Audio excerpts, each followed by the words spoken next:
we're gonna kick things off here promptly at 1 o'clock Central Time, my time here in Texas, 2 p.m. Eastern. Laura, it's going to be really exciting to hear from you today in regards to the C-Care framework and be able to share your work in regards to supporting student athletes and their families through NIL and the recruiting process and all the performance pressure that comes. It's both seen and unseen. As a former school counselor, I always felt that my time as a coach, both in the middle school, high school, and collegiate ranks, I felt as though I had an advantage at times with working with school counsel, with my clients as a school counselor and my students and families, in the sense that I was able to meet them where they're at, not just as the student athlete or the student navigating the challenges of adolescence while in high school, but also at the same time from the human perspective in terms of where they're at developmentally. And in doing so, I realized that in the coming years, with the onset of the NIL opportunities that are also available for these kids and the advancements that technology coincides with at the same time, there's really no off switch for these kids as it relates to who they are as an athlete and who they aspire to be as an athlete. And in terms of that, it's more important now than ever in regards to equipping these students and their families with the tools that they need, but also in doing so, equipping the stakeholders with those tools as well. And Laura is one of those tools, and she's someone that I'm excited to have in front of you all today. I'm going to kick it over to her here shortly, but who Laura is and how she shows up to this conversation is as authentic can be. And that's really important when it comes to doing the work that we all do as school counselors and as college counselors in this space. So without further ado, I'd like to pass the torch to Laura here and allow her to introduce herself and hit the ground running. Hi, everyone. How's it going? I hope everyone's doing well. Thank you for joining us on a Monday in July. You can go ahead and go to the next slide. It's an honor to be here today. Just a little bit about me. I am a former elite gymnast and Division I diver back in the 90s. I've been a psychotherapist in New York City for over the last 20 years, and I'm often heard of as the athlete psychotherapist. I'm the founder of the Athlete Community Clinicians here. It's in the tri-state, but we have friends all over the world, which is really cool. And I'm the founding director of Athlete Mental Health with Polaris, and it's such an honor. Thank you, Jeff. I would like to say that my work really sits at an intersection of a number of things between mental health, performance, identity, relationships, and human development. And we'll talk a little bit about that today. Next slide. Before we get started, I just want to make sure that the space stays safe for all of us. So if there's going to be lots of questions, I hope it's interactive. Feel free to join in. But participation is totally an invitation, absolutely not an obligation. Please protect privacy and confidentiality in this space. Assume positive intent, and multiple truths can exist. If you ask me a question and I don't have the answer to it, that's okay. We're going to do it enough. Let's move on and parking lot it. I will research some answers and I'll get back to you. And please think of this as professional learning, absolutely not therapy. Of course, if you have any questions about therapy, don't be shy to reach out. Slide. So in the chat, which I can't see and I'll figure it out, I would love to know a little bit about you. So you can put your name, where you're logging in from today, and what is the biggest challenge you encounter when supporting student athletes and their families. I would love, hopefully by the end, to address as many of these challenges as come up for you. So let's see, where can I find the chat?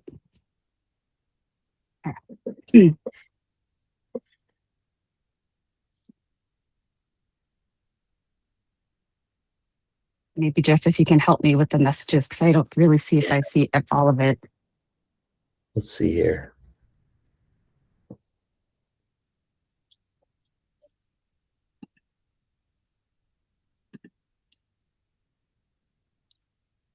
Here we go. Yeah. Hey, Gina, South Florida, with the cool screensaver. Hi, Kate.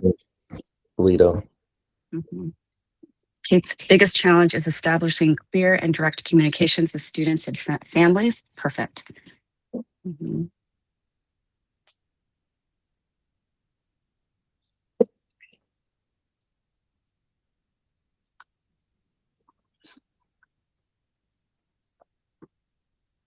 Hey, Joel in Delaware.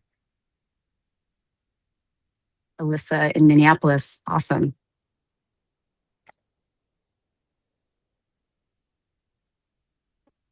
And Katrina is in the Atlanta area. Perfect. Is there anyone else? I know we're a small group today. Maybe that's it. Okay, well, if I miss anyone else, please keep them coming and let me know. Okay, so we're gonna just go ahead and get right down into it. Oh, hi, Ray, New Jersey college counselor. Assessing students, athletes' dreams and realities. Perfect. Joel says, what did he say? It just went away. Helping student athletes truly understand NIL and the recruiting process in the changing environment. Perfect. Okay. Fantastic, everyone. This hopefully will be helpful, I hope. So let's kick it off. Go into the chat, and you all are seeing things firsthand. Now, it's less than an hour. We're not going to like solve all the things. It's just going to be some practical tools that we can start to hopefully plant seeds and to just remind athletes that they're human beings first, athletes and everything else second, you know. So what are you noticing in your school community as we speak about this changing athlete landscape? And it has been very impactful and significant, especially with the on rise of NIL. What are y'all noticing?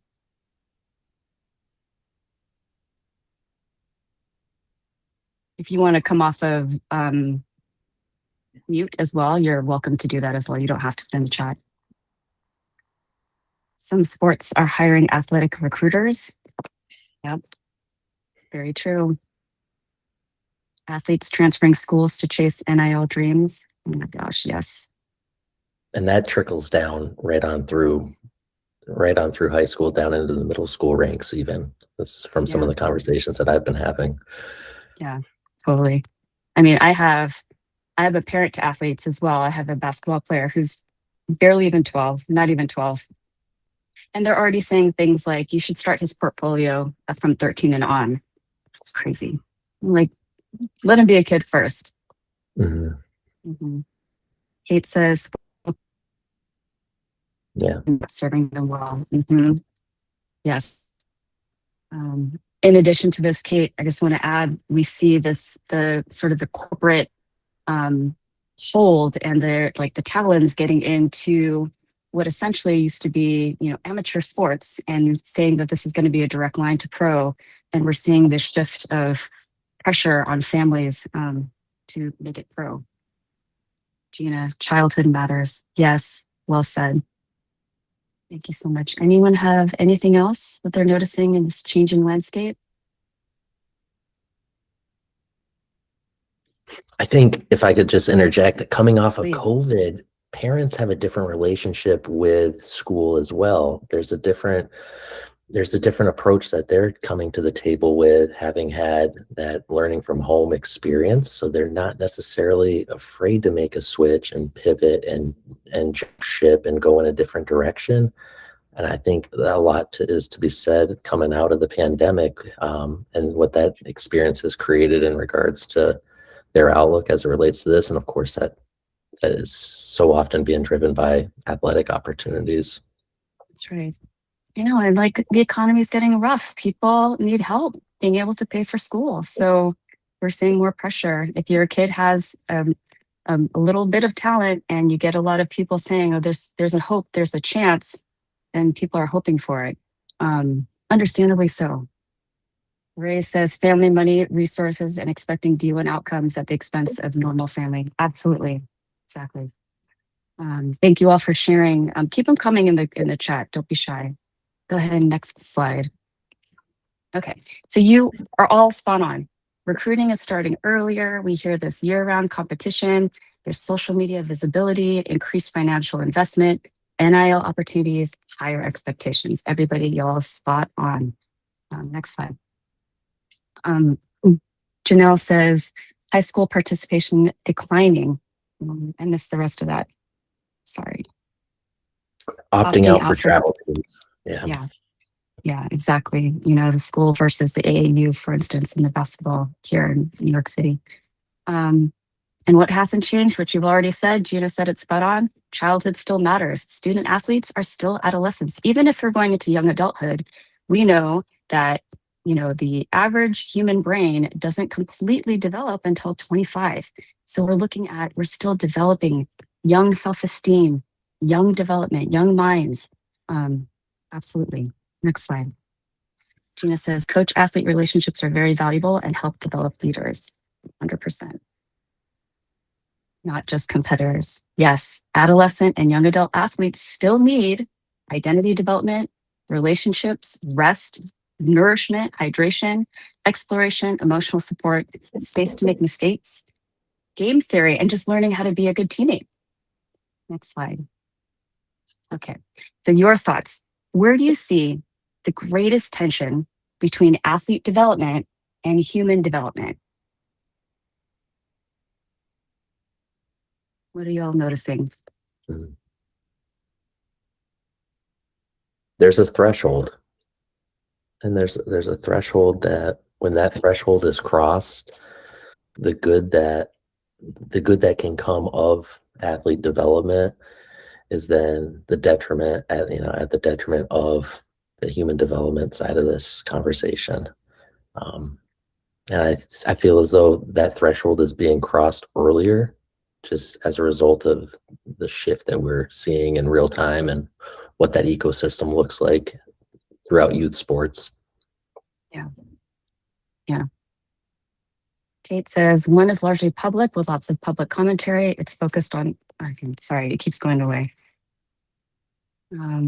It's focused on one aspect of the individual at the expense of the rest. Yes.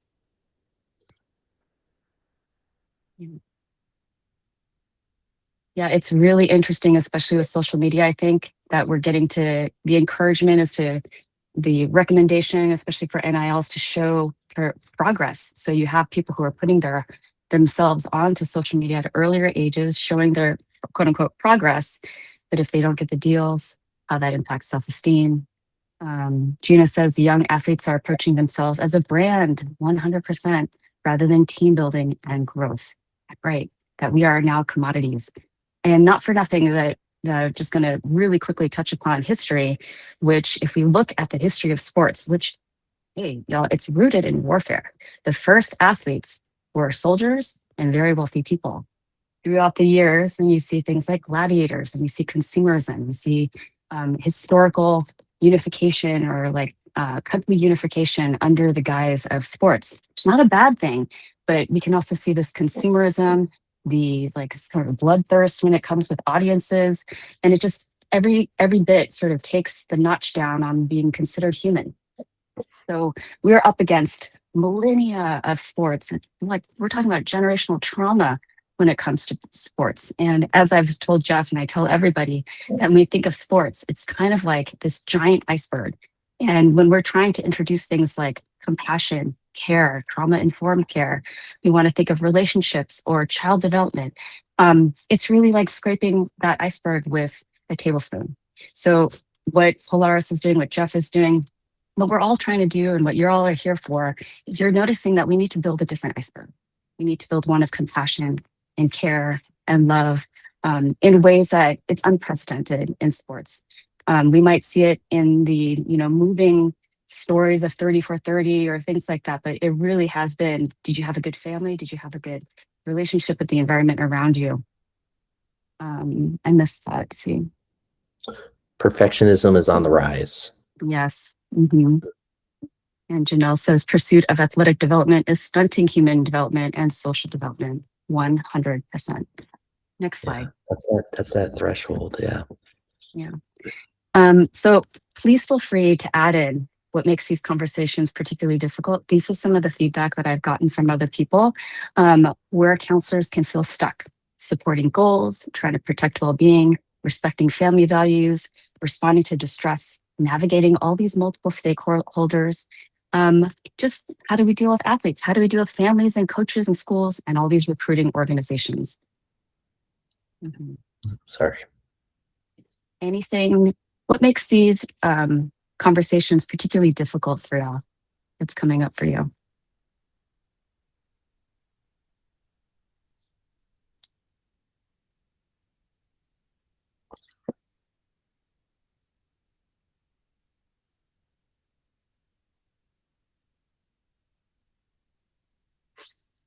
I would say from my perspective now, outside of working in a school setting, when I'm speaking with families, they're coming to me in regards, the shift has occurred. They're coming to me in regards to NIL, and almost that's the entry point now. Whereas before it was more of a recruiting conversation. It was more of an admissions driven conversation.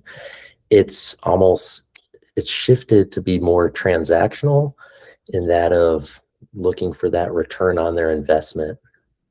And in doing so, my greatest concern is how do we have that conversation with that family when identity is so closely aligned with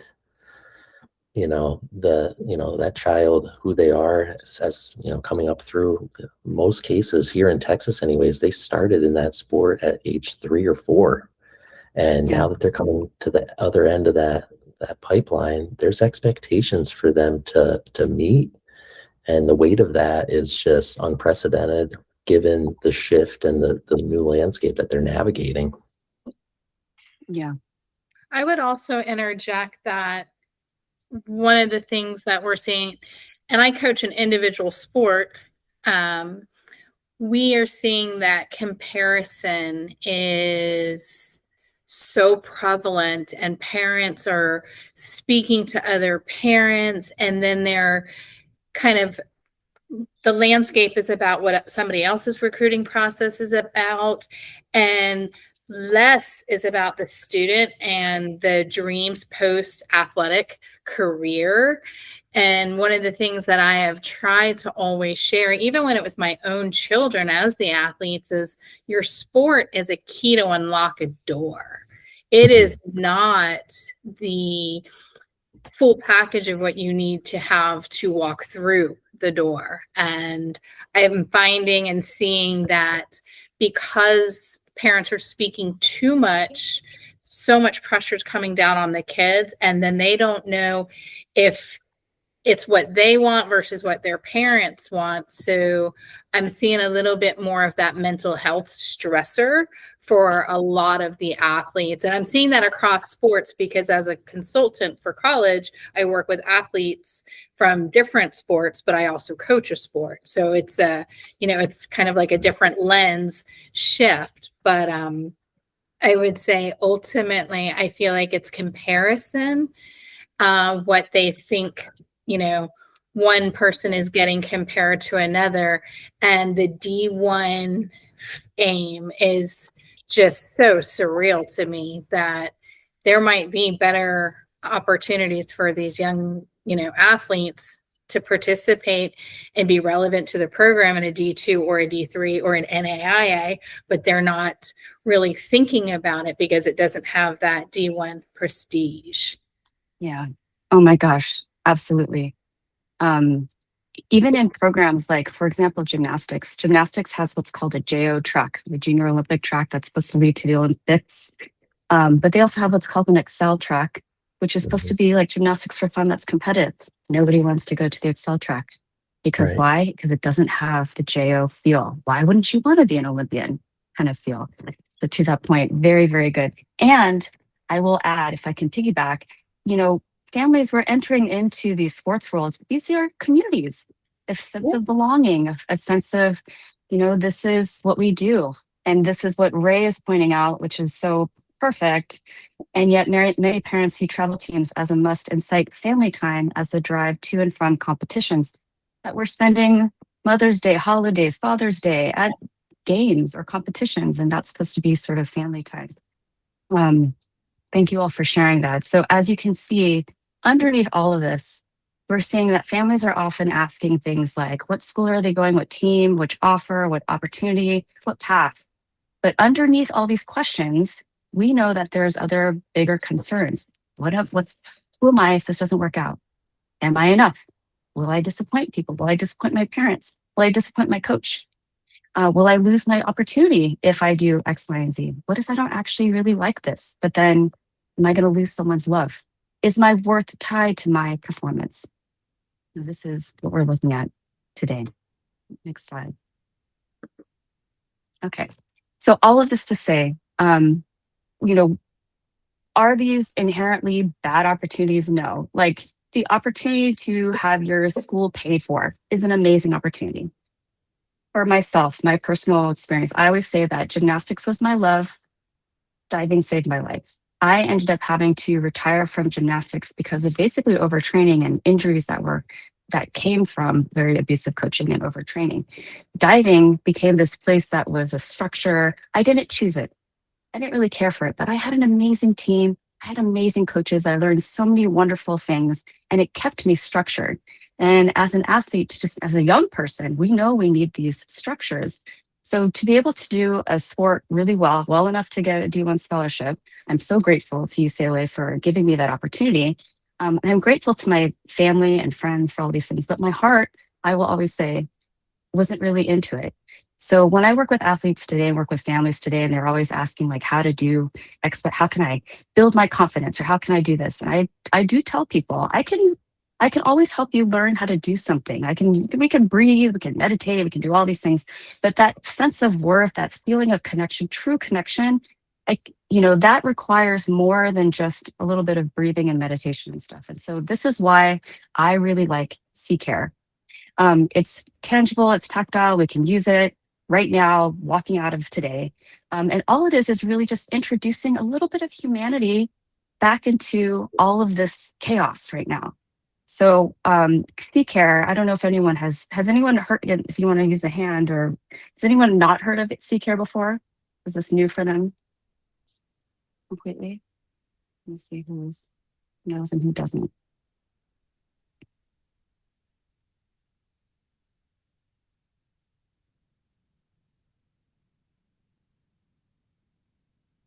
Yeah, no problem. Anyway, C-Care it's just a very simple framework. C, curiosity. C, compassion. A, awareness. R, real time. And E, experimentation. And we're going to talk about these really quickly. Go to the next slide. Okay. So let's start with curiosity. One thing that we can try to do is just help people move beyond the assumptions, or move beyond you call them expectations, but could be our dreams, it could be other people's dreams. But just little questions that we can ask people to kind of open up their curiosity about what's happening to themselves is like things like, what does a successful college experience look like if sports were removed from the equation? What hopes are attached to this opportunity? What fears are attached to this opportunity? What are the realistic expectations of this program versus what we see on social media? What are they noticing? What kind of conversations are they having? What information might still be missing? What do we want to know? And what curiosity questions, if you can, maybe we can help bolster these kinds of questions that we can help our student athletes and families to think about, just like, how can we help people think of curiosity and build curiosity? And that might be helping them navigate some of these thoughts and feelings. And feel free to put them in the chat if other ones come up. The next C is compassion. We just want to help people see the person behind the athlete. How can we support you as a person today, separate from your performance? What pressures are you carrying right now that others may not see? What boundaries might help protect your well-being? When you feel overwhelmed, what helps you feel supported? And that got cut off, so we can go to my notes real quick. Sorry, guys.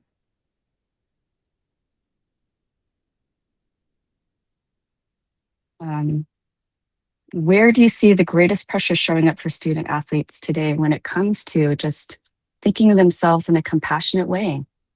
How can we reintroduce compassion into this equation? Go to the next slide. Okay, so awareness, helping families align decisions with values rather than fear or outside influence. So find samples of questions. Are we moving towards this opportunity because it aligns with our values? Is this place going to be a good fit for my kid? Does the coach, do they have a personality that feels like it's going to be very supportive? Or is this, there's lots of coaches that we've all been there. I'm sure if you've been in sports before, you've seen those coaches that are yellers, and coaches that are, quiet supporters. What signs tell us stress is beginning to affect well-being? How has this process changed the athlete the athlete's relationship with sport. Are they enjoying it anymore? I'm sure you've all been there. You've started seeing when the athlete's talking more about people's expectations versus their own joy of sport. What is this athlete gaining, and what might they be sacrificing? What happens when one area thrives when other pieces are struggling? Just want to kind of bring awareness to this. Next slide. Real time. We want to, maybe we have the power to help people maybe stay a little bit more grounded in the present. What is the most important thing we need to address today? Can't do it all. Can't get it all done right now, but what can we do today? How are you feeling right now? What concerns need attention before we think about next season? Is there injury? Is there grades? Is there family matters? Is there teammate matters? What support would be most helpful this week? And how often do these future goals overshadow our present well-being? We think so hard about how do we get that scholarship? How do we get that place in the team? How do we, how? But right now, there's a human being right now that has real needs right now, right in this moment. And the last one, experimentation. We want to shift from certainty to learning. We want to be open to learning. How can we take this as data and use this as something to play around with? What small adjustment? I love this question with my athletes. What small adjustment could we try this week? Could we try today? To take things that are very big and bring them down little by little to something that is manageable, like a little amuse-bouche, a little bite. How can we treat this opportunity as a chance to gather information? What might happen if we reduce one source of pressure for 2 weeks? What if we just, I was working with an athlete not too long ago, and they were fixated on this particular way of serving in squash. And they were thinking about all kinds of things, but just really focused on this one thing. So we broke down her serve. And for that day, for that week, all she did was focus on how she just turned her foot. It's just turning of the foot. So, if we could just reduce everything else and focus on the one thing, then, we're making these little incremental step-by-step, thinking of life as like the long game, and taking it piece by piece is much more manageable than trying to swallow up the entire mountain all at once. If a setback provided information rather than evidence of failure, what might we learn? So we want to reframe all of the things that are considered mistakes, errors, failures, and use them as data to be able to, then what's going to be my next move? Let's transform these things into things that are manageable and small goals at a time. The next one. So some examples of this could be like shifting from the certainty to the learning. Taking a pause from social media, protecting that recovery time, having family check-ins, doing something that has nothing to do with sport. Having sleep goals, maybe identity building activities outside of sport. Who am I outside of sport? I like to think of all of us as gems, that we have different facets to ourselves. When we look at only a couple facets at a time. I'm a student, I'm an athlete, I'm a child. But maybe if we turn it, we also might be an artist, we might be a musician, we might, I'll be a friend. There's all kinds of other parts to us. Let me see what's in the chat. Janelle says, I love that the first and last ones, curiosity and experimentation, both are embodied and participating in multiple sports. Totally. A lot of the pressure and identity issues lessen when young athletes are not specializing early. Oh, exactly. Well said. I mean, Michael Jordan was a baseball player and a basketball player before he decided to focus on basketball. We know, studies show, science shows that young bodies do better if they're, remember like Bo knows baseball, Bo knows football. Like we know that the body does better when it is being cross-trained all over the place. So experimentation is great. What can they come up with? Bo Jack, thank you, Gina. Thank you. Bo Derek, holy crap. Excellent. Next slide. Okay. So think of this as that athlete well-being dashboard. We have performance, we have mental health, we have relationships, we have school and life. If one area improves while the others deteriorate, is that truly success? It's something to really think about. If we're doing really well in our performance, but our family life is in shambles, are we being successful? Ray says, I read this quote today about grade inflation, but it seems appropriate when discussing a realistic approach to athletic expectations. It's referring to pressure on professors to give everyone A's. Speaks to being perfect, and anything less is failing. They're just trying to keep their most deeply felt ambitions alive, and a B plus is a dagger in Hope's heart. Do I really want to wield it and be the assassin of their dreams? I mean, what are your thoughts? Anybody want to share?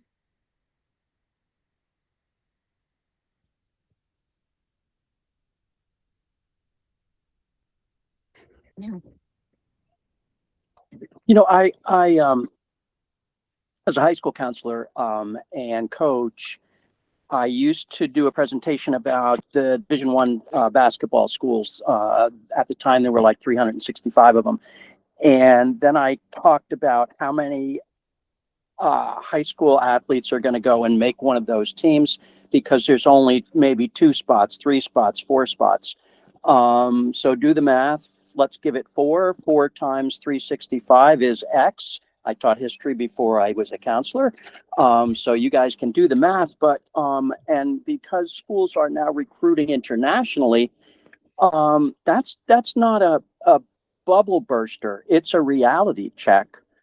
And, you know, and then of course, parents, students would argue, why are you bursting my kid's bubble? And I would just say, you know, if you were going to tell me you wanted to climb Mount Everest, I'd tell you it's 29,030 feet, not to burst your bubble, just to be real. And so many experiences for me were that walking the fine line, bursting the bubble versus reality.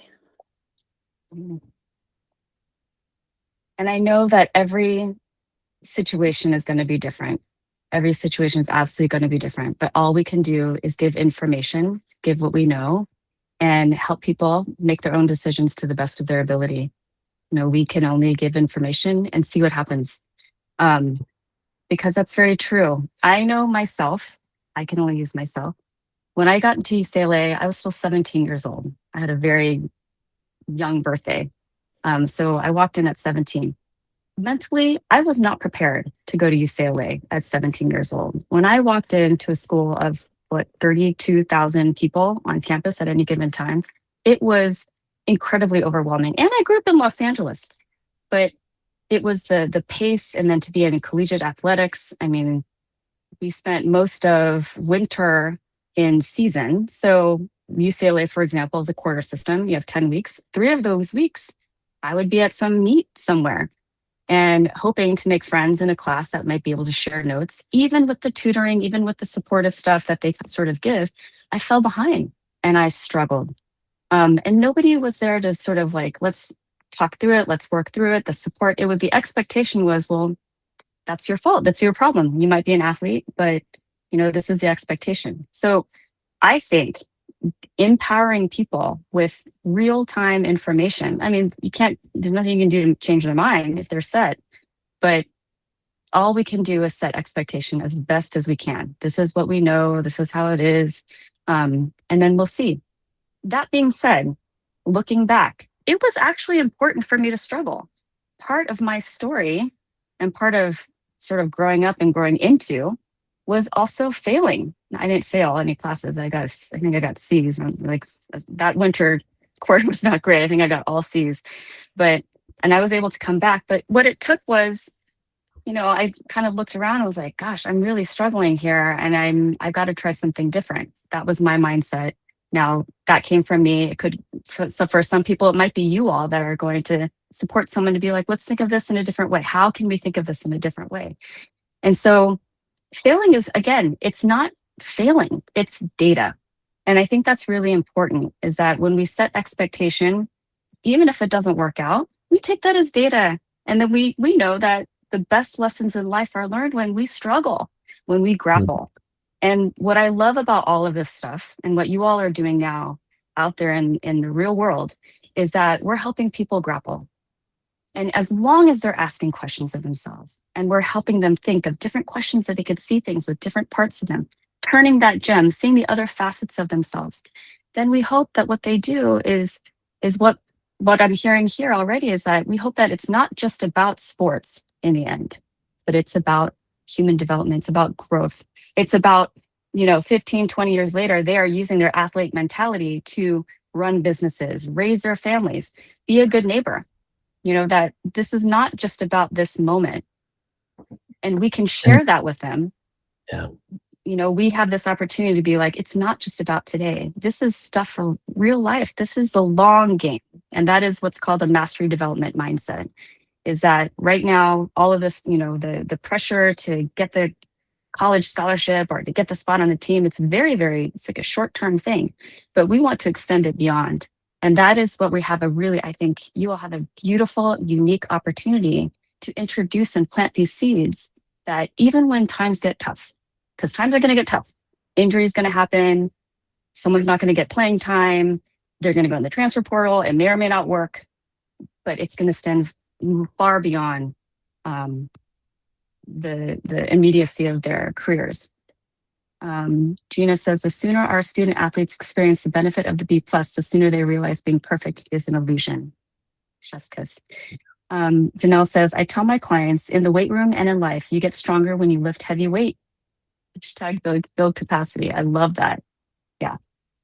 Fantastic. And to your point, Laura, the magic happens when these kids step outside of that identity that's been carved out for them as the athlete, as the jersey number, as that individual in that pursuit of that sport, and they start discovering the other sides of that gem. And that's where true NIL for the other 98, 99% of student athletes, true NIL is third-party generated in alignment with your interests, strengths, and values.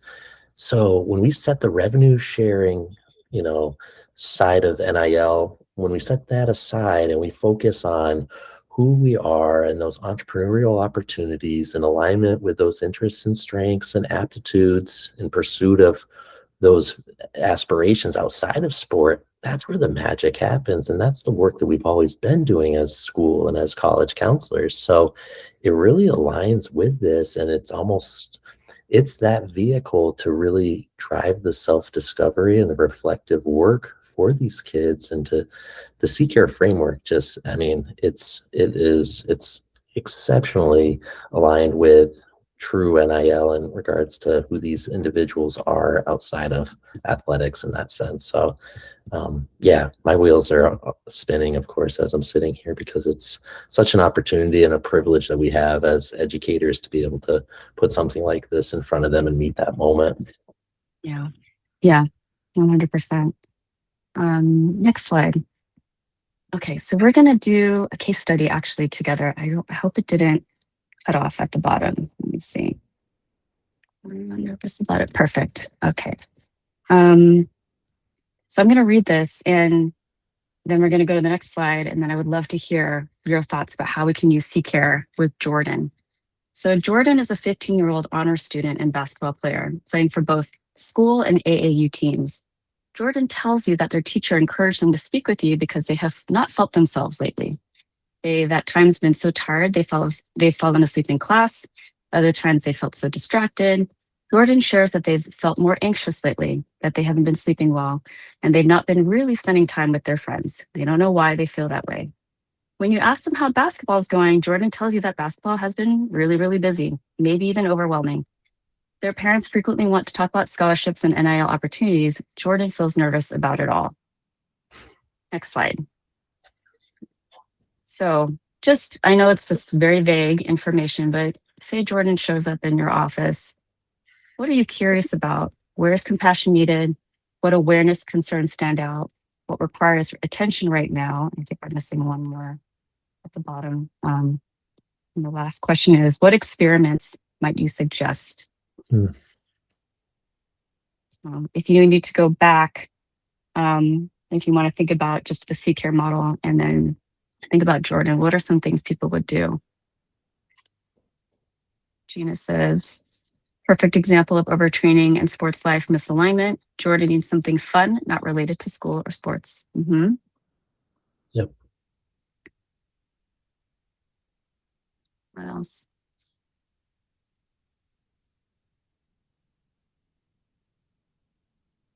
Yeah, I'm curious as to where does Jordan go when he's bored? If he doesn't have access to, his hoops, and if it's, if cell phone reception is cell tower is knocked out and there's no Wi-Fi, what are you doing to fill that void in that time? Who are you? What do you turn to? And really kind of just determine who he is outside of that identity, and then try to use that as my angle in terms of moving forward with next steps. Love that. Joel says, ask Jordan what he would do if she had a free day. A Prather says he needs to find his identity outside of just being an athlete. Yeah. Yeah, I love that. Like, what would you do on your free day?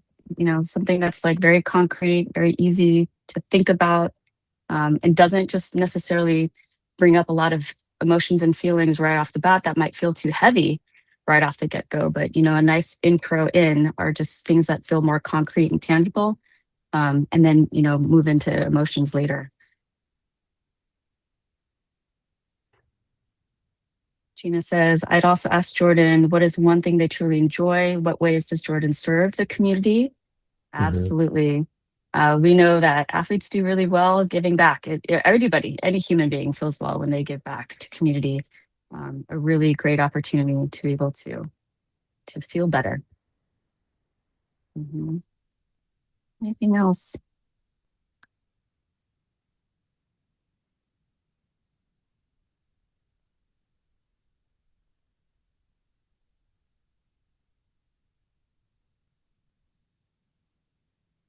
Great, everyone. I love these experiments. I love the curiosity. And out of all of this, I can already tell that you are already modeling what compassion and awareness is about just by being mindful and being able to ask Jordan these things or help Jordan, explore some of these things for themselves. So really beautiful. Next slide. Sometimes I'm sure that you have to deal with the families itself, sometimes with parent conversations as well. And a number of people can get nervous about talking with parents and of those expectations as well. So just some very simple conversation starters or reframes or empathetic statements that can hopefully increase conversation are things like, I can see how important these opportunities are to your family. At the same time, I'm noticing some signs that your child might be carrying a significant amount of pressure. My goal isn't to reduce ambition. My goal is to help ensure these goals can be pursued in a healthy and sustainable way. Can we explore together what support might look like through this time? So we want to be able to collaborate and align with families. It can be a really tough conversation. Not too long ago, I was witnessing at my kids' basketball practice. There's another parent who tends to be a little bit excited about their child's talent and the sort of the expectations. And you could see this coach, great coach. I gotta give it to those coaches who are loving coaches out there and how they too, they're educators as well, having to manage those expectations of the parent. And to, I think, Ray's point about like, how do you, just give it to them straight. This coach was very, very like open and honest. Your child has so much talent and you got to put the grunt work in. They're saying this because there was a game that was going to be played and the kid was going to be benched because the kid hadn't been showing up to practices. So the parent was like, why is my kid not going to get to play this weekend? And the coach was like, well, because these other kids have been here at practice. We need to work on the unity of this team, and your child hasn't been here. So come to more practices and he's gonna be ready for that game. So, what would it take for you to feel, this is where the collaboration came in, which I thought was really great. The coach wasn't saying like, this is never gonna happen. It was like, what can we do to help, the child come to practice more often? Do you need help? How can we support you in getting kid to practice? Which was really cool. And what happened is that the team sort of came together. Everybody is very new to this team, including my kid and myself. So we're all still trying to formulate relationships. And you just could see like the softening as you introduce support, the softening of that person. So that collaboration, just a little bit of support, that softening when you know you've hit the nail on the head, either one of two things, either they get really mad or they can soften. We hope for the softening part. But does this resonate with anyone? Yeah. Mhm. Okay. So some key takeaways to think about when we're using and how to use C-Care is that we know we are all seeing the not so great impacts of all of this more pressure and recruiting and whatever. But recruiting at NIL, I'll be the first to say it's not inherently harmful, and it's going to happen. It's here. So it's also part of the reality. It's the realistic landscape. So the challenge is helping not just young people, but families as well, pursue the opportunities without losing sight of themselves, of their identity, their well-being, and development. Counselors, you do not have to choose between supporting this athletic ambition or supporting mental health. And, it can all be, the hope is that we can kind of bridge it. Might not be perfect. It might not be fused or merged, but maybe we can bridge it. Our role is really helping families and people be able to hold both a little bit more as they go through a very, very anxious time, an anxious process in their lives. Yeah. Next slide. So that's all I got. Any questions that we've got? Questions, comments? Laura, thank you so much. It's been really great. I keep coming back to thinking about some of these families, the middle school families even, that are coming forward with, the recruitment conversation and everything NIL related. And I just feel as though it's happening earlier and earlier.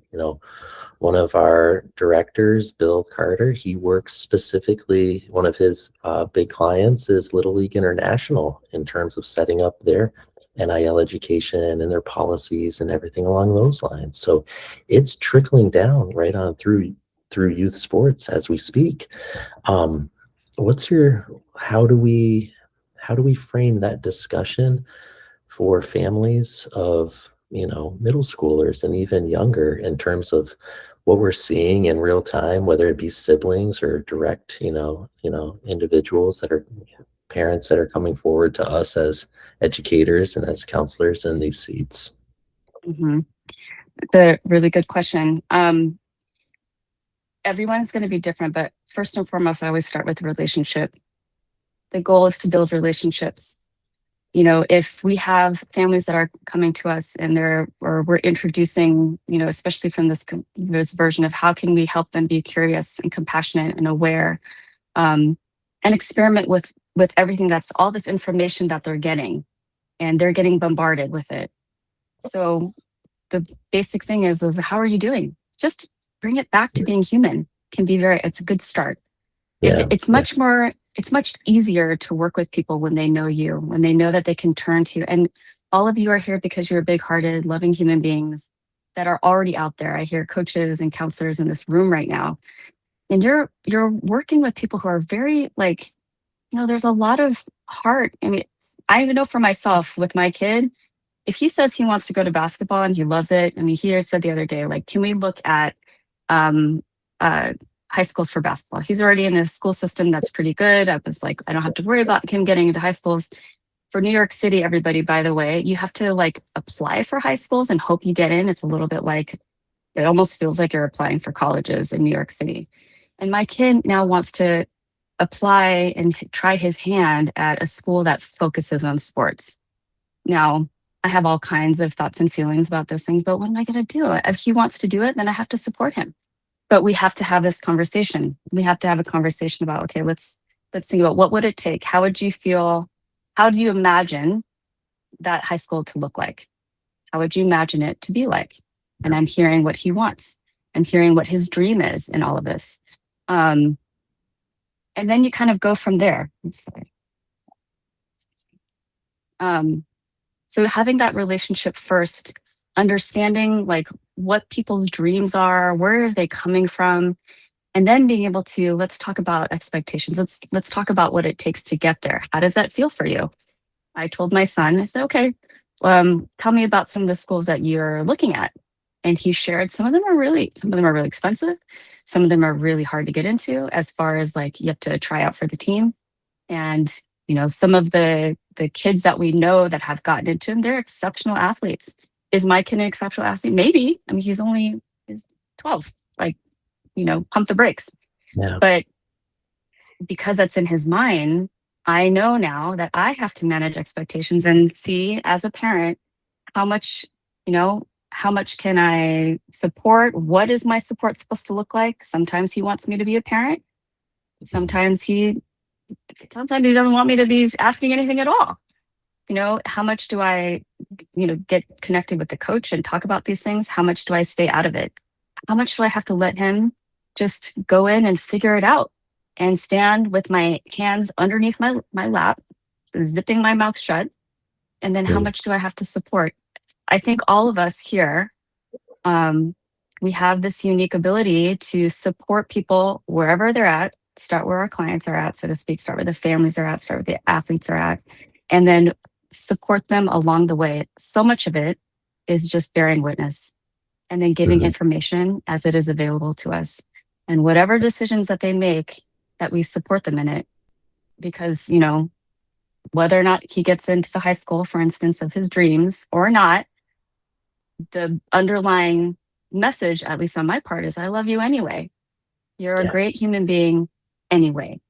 And I think if we can do that, then all of this talk, social media, NIL, do they get in? Did they get the scholarship?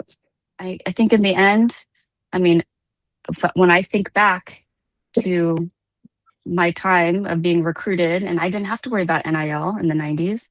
But I know that I got scholarships and a lot of my teammates did not. And being able to navigate those feelings and thoughts with teammates, and I was in an individual sport, I'm diving, being able to help young people along the way of this process of not just them getting into the schools or them getting on a spot on the team, but how do they remain a good teammate? How do they remain in good relationships with their loved ones? All of this to say, Jeff, your question is extremely big and bold and complicated. Yeah. Like, all of this is so complicated.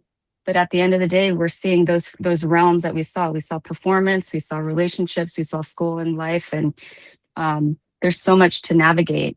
But we don't have to have it all done in one setting. I think the most important part that we do is that we establish that we are safe and that we care for them, regardless of their sport or their talent or whether or not they get in, that we are just human beings here that think that they're great, that the families are great, they're doing the best that they can. And every family is trying to find a solution for the future. And if we can see that, then like sometimes very easy to judge, like, oh my God, they're acting so crazy or they're acting whatever. But I always think like this family this is their solution to their problem of worrying about school. So how can I support them in their anxiety and worry about their future? I don't know if that's a long-winded question or answer. No.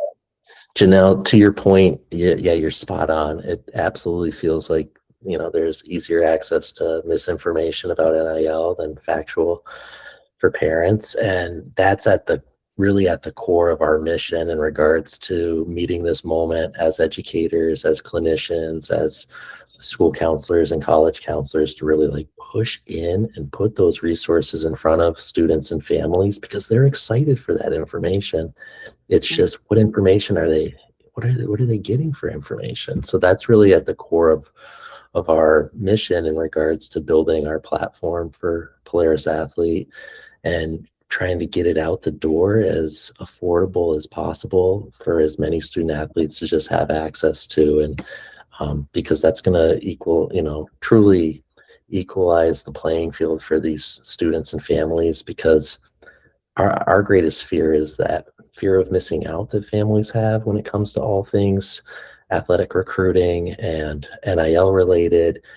Their blinders are on and they're jumping into waters that are, they're not certain as the depth of those waters. So as stakeholders that work with student athletes, former coaches, athletic directors, and counselors, I feel those are the individuals that are thinking big picture for these kids and really trying to connect who they are outside of sport with the opportunities that are presented as a result of that sport. So because sport's a beautiful thing, it can be the most incredible vehicle for the individual in terms of so many, generationally benefiting outcomes as it relates to just development. But yeah, and we're not going to be able to. I will say that just going back to relationship, which is, I mean, everybody here, you are building wonderful relationships with your athletes out there and those families, because to your point, Jeff, is like, who do we trust? And Janelle, you're saying directing families to reputable resources. Will they listen to us? Well, they'll listen to us if we have caring relationships and connected relationships with them. So just keep doing what you're doing. And, in general, you all are already doing the great and difficult work of being anchors for a lot of these athletes and students. So just to end for today, it's your thoughts. What is one idea, question, or action that you're taking with you today? I'd love to hear. Thanks, Ray. Thanks for being here.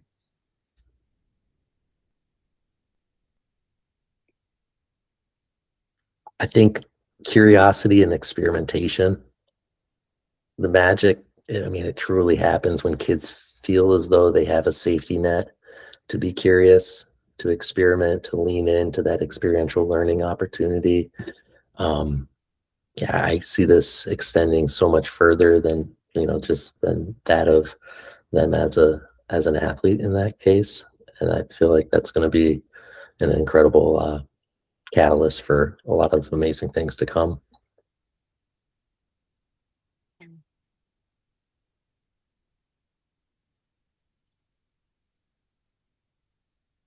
Well, thank you all so much for being here. Any questions and thoughts or anything else, please don't be shy to reach out. I'll say it, Laura, please follow, if you're on LinkedIn, social media, all that jazz, follow Laura. She's a great follow to have, and stay connected with her in regards to the guests that she brings on her series as well, because there's so many amazing conversations that are happening, and those light bulb moments, the trickle down effect of those is what this is all about. So Laura, thank you so much for your time today, and as always, it's a pleasure hearing from you. Thank you all so much. It's an honor. All right, we'll be back at it on July 22nd with Jeremy Reish of Mater Dei High School in Santa Ana, California. Jeremy has been speaking and presenting lately in regards to early graduation and early enrollment. And as we know as counselors, there's a movement there, and the momentum of that trend throughout our high schools is certainly something that we need to get out ahead of in terms of resources. So Jeremy is an incredible voice when it comes to that, and his thought leadership will be incredible to add to this series as well. Laura, thanks again for today, and we're excited for all that's to come in your work with us over at Polaris. Thank you so much. Thank you. Thank you all so much. It was great to have you.